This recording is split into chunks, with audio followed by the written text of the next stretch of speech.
Ayan, magandang buhay mga katropa. Ngayong umaga ay magpapakain tayo ng alaga kong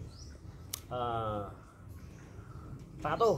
Ayan, so kumakain sila ng ng damo. So kukuha muna ako ng mga damo and then papakain ko. Let's go. Ayan. Kain damo. Damo. Ito muna yung papakain ko sa kanila. Damo.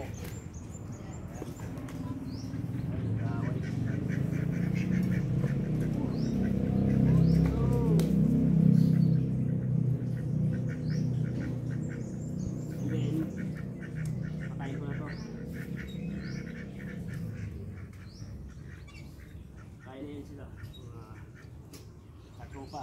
Ayan. Ayan dito.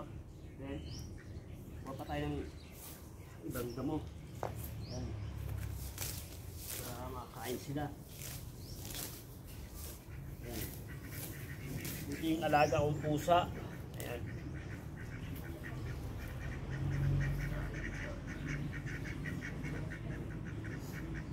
Kuha tayo ng ano dito, iba pang makakain nila. Ayan. Dito. Ayan mga katropa. So ayun na, kumakain na sila, no? Ayan, nakikita nyo kumakain sila ng mga damo. Kuha pa tayo dito ng kangkong, no? Dito naman tayo, kukuha tayo ng bulaklak. Ayan, kumakain din sila ng mga bulaklak eh.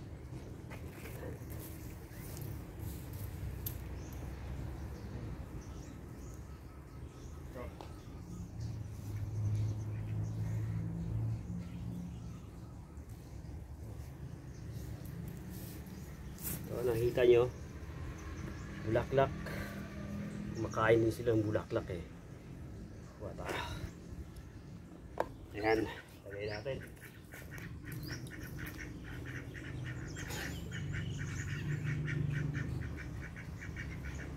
Kumakain niya sila ng bulaklak.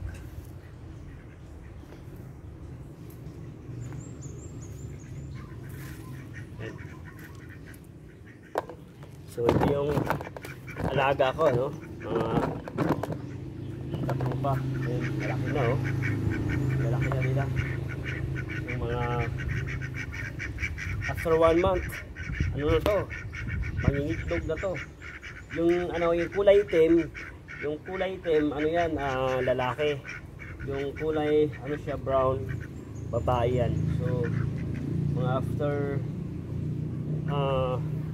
1 month, pag na to, mangingitlog na to dito. So kailangan ko gumawa ng pugad dito. So papalitan ko na siguro to, yung hawla papalitan ko ng mas malaki, yung hindi na kailangan ng ganito. So diretso na dito sa lupa para komportable sila, lalong na pag nangitlog. Ayan, pag nangitlog yung isa, so hindi na siya mahirapan. Ayan, ganyan, oh. Ito kaya ganito kalaki ang ginawa akong lagyan ng tubig para 24 hours for liquid silang makainin. Kasi mapusan ng tubig. So, alright mga katropa, thank you for watching and see you next time. Bye bye.